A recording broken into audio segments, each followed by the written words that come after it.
বিপদ থেকে অনেকটাই ও বেরিয়ে এসছে, তবে এটা ইম্পসিবল ছিল। কি করে এটা হলো সেটাই তো ভাবতে পারছি না। মাঝে মাঝে এরকম মিরাকেল ঘটে, যখন ডাক্তার চেষ্টা করেও কিছু করতে পারে না, তখন ঈশ্বর স্বয়ং ওপর থেকে নেমে আসেন। এক্ষেত্রেও তাই হয়েছে। তিনি না পাশে থাকলে এটা সম্ভব হতো না। সিস্টার, পেশেন্ট পার্টিকে খবরটা দাও। Okay sir. শুনুন না, বলুন, আমাকে বলুন। কি হয়েছে সিস্টার? কেমন আছে আমাদের পেশেন্ট, একটু বলুন প্লিজ। হ্যাঁ আমি হাঁপিয়ে গেছি তো, আপনাদের পেশেন্ট রেসপন্ড করছে।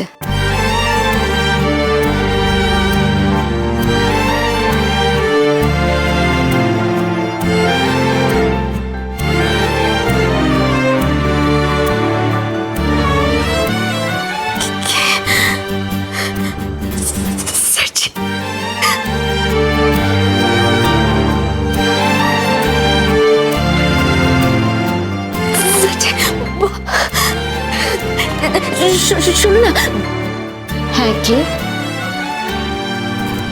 বলছি আপনি তো ভেতরে যাচ্ছেন, একটা কথা রাখবেন প্লিজ। এই যে ফুলটা, এটা না ঠাকুরের ফুল, একটু পেশেন্টের মাথায় ছুঁয়ে দেবেন। আপনি ছোঁয়ানো হয়ে গেলে একটু বাইরে ফেলে দিতে পারেন, একটু প্লিজ। Thank you.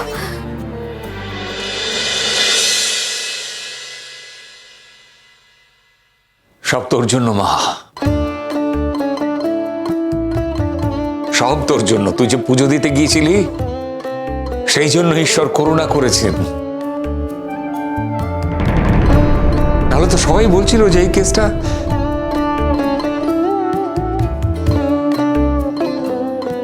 বাঁচার কথা ছিল না আমাদের পিকলুর, তুমি ওকে বাঁচিয়েছো গুড্ডি।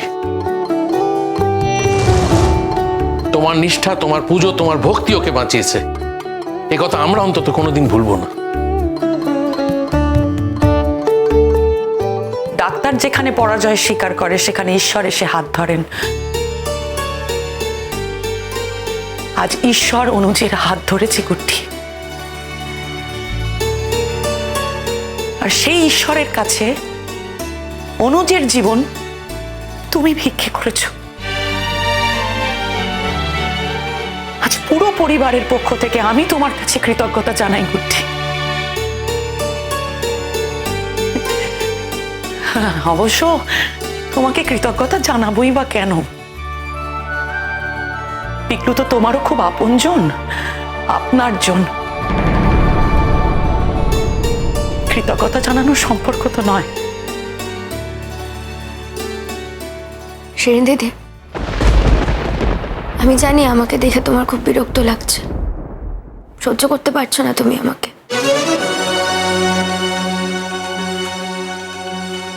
এটুকু আমার করারই ছিল, এইটুকু আমাকে করতেই হতো। শুধু আজ নয়, এই জীবনে স্যারজি যতবার বিপদে পড়বে, আমি ঠিক ততবারই স্যারজির পাশে এসে দাঁড়াবো শিরিন দিদি।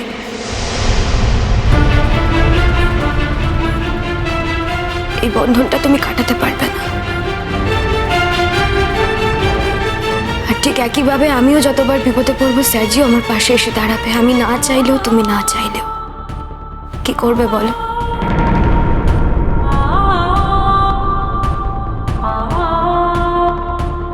কিছু পেতে গেলে কিছু ছাড়তে হয়, তাই এই ছোটখাটো জিনিসগুলো তোমাকে মেনে নিতেই হবে।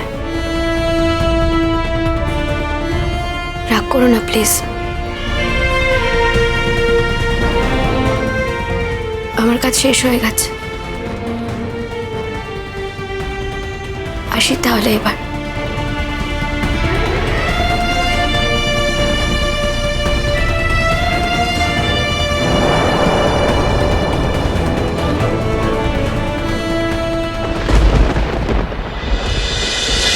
আমি তো বলছি, যা ঘটেছে সবটাই মিরাকেল।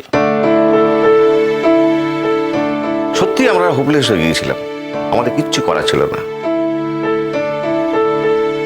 কিন্তু একটা জিনিস আমাদের কাছে পরিষ্কার হয়ে গেল, যখন চিকিৎসা বিজ্ঞান শেষ হয়ে যায়, যখন মানুষের কিছু করার থাকে না, তখন কোথাও কোথাও সুপ্রিম পাওয়ার এমন কিছু ঘটায়।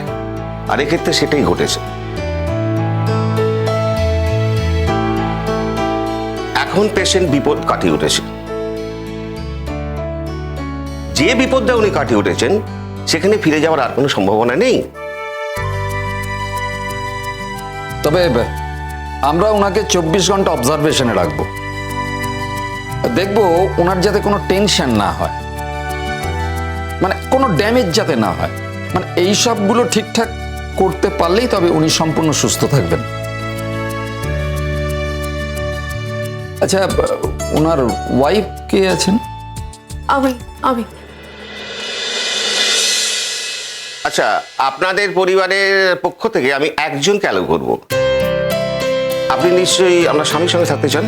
হ্যাঁ, 100 বার আমি থাকতে চাই। আমরা সমস্ত সাপোর্ট সহ ওনাকে আলাদা কেবিনে রাখার অ্যারেঞ্জমেন্ট করছি।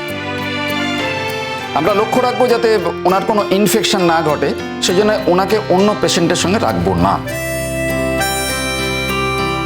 অবশ্য সেখানে আমাদের ওই 24 ঘন্টা নার্স থাকবে, অ্যাটেন্ডেন্ট থাকবে। আর আপনি যদি থাকতে চান থাকতে পারেন। অবশ্য 24 ঘন্টা যদি আপনার থাকতে অসুবিধা হয় আপনি অন্য কারোর সাথে শেয়ার করে নিতে পারেন। না না, শেয়ার করার কিছু নেই। হ্যাঁ ঠিকই তো, শেয়ার করার কি আছে? অনুজ তো স্বামী, ওই তো সব। ও কার সঙ্গে আর কি শেয়ার করবে বলুন? ও আমার মেয়ে 24 ঘন্টা থাকতে পারবে, আপনি কোনো চিন্তা করবেন না। আর তাছাড়া অনুজ তো আর 24 ঘন্টায় জেগে থাকবে না, কোনো না কোনো সময় তো ঘুমোবে। সেই সময়টুকু ও একটু রেস্ট নিয়ে নেবে। আপনি কিছু ভাববেন না, ও থাকতে পারবে। আর এই সময় তো স্বামীর কাছে স্ত্রীরই থাকা উচিত। আমরা সবাই তো এমনিতেই আছি আশেপাশে, কখনো কিছু দরকার হলে আমরা তো আছি। ঠিক আছে, সেটা আপনারা আপনাদের মতো অ্যারেঞ্জমেন্ট করে দিন। আর মেডিকেশন যা যা হবে সেগুলো আমাদের লোকজনই করবে, সেখানে আপনাদের থাকার কোনো দরকার নেই। আমাকে বুঝিয়ে দিলে না, আমিও সেটা করতে পারবো। আর আমার মনে হয় অনুজ সেটাতেই বেশি কমফোর্টেবল ফিল করবে। এক্ষুনি তো ওনাকে কোনো ওষুধ দেওয়া যাবে না। আমার ছেলেটা বেঁচে গেল তো ডাক্তারবাবু? আমি তো বললাম এরাকে রয়েছে। আপনার ছেলে হয়তো আরো অনেক বড় কিছু করবে জীবনে। ঈশ্বর ওকে বাঁচিয়ে রেখেছেন, এই পৃথিবীতে ওর প্রয়োজন আছে। আপনি আমাদের ভগবান, আপনি আমাদের ঈশ্বর। আমি পুরো ক্রেডিটটা নিতে পারছি না স্যার। আমি জানতাম পেশেন্টের কি হয়েছে, আমি দেখছিলাম যে কিভাবে, মানে এরকম ঘটনায় কোনোদিন কোনো পেশেন্ট সার্ভাইভ করেনি। আমি তো বলছি বারবার, ক্রেডিট নিতে পারলে নিতামই। আমরা ফুল টিম এখানে আছি, আমাদের এই ফুল টিমের জন্য একটা বিরাট লেসন। আমাদের অহংকারে আমরা এতটাই অহংকারী হয়ে উঠি যে আমরা আমরা সবকিছু ভুলে যাই। আমাদের ইগো এত মারাত্মক হয়ে ওঠে যে আমরা নিজেদেরকে ভগবান ভাবতে শুরু করি। অথচ এই ক্রাইসিসে প্রমাণ হয় যে আমরা তো ভগবান নই এবং ভগবানের কোনো দূতও নই। সবকিছু তো আর আমাদের হাতে থাকে না, আমরা শুধু চেষ্টা করতে পারি মাত্র। তবু অনুজ যে বেঁচে উঠেছে তার সমস্ত কৃতিত্ব আমরা আপনাদের দেব ডাক্তারবাবু। উনি তো একজন ডক্টর, উনি নিশ্চয়ই বুঝতে পারছেন আমি কি বলতে চাইছি। হ্যাঁ বুঝেছি ডক্টর, তবু আপনাদের হাতেই যখন বেঁচেছে তখন এটাও ভুলতে পারছি না যে আপনারাই ওকে বাঁচিয়েছেন।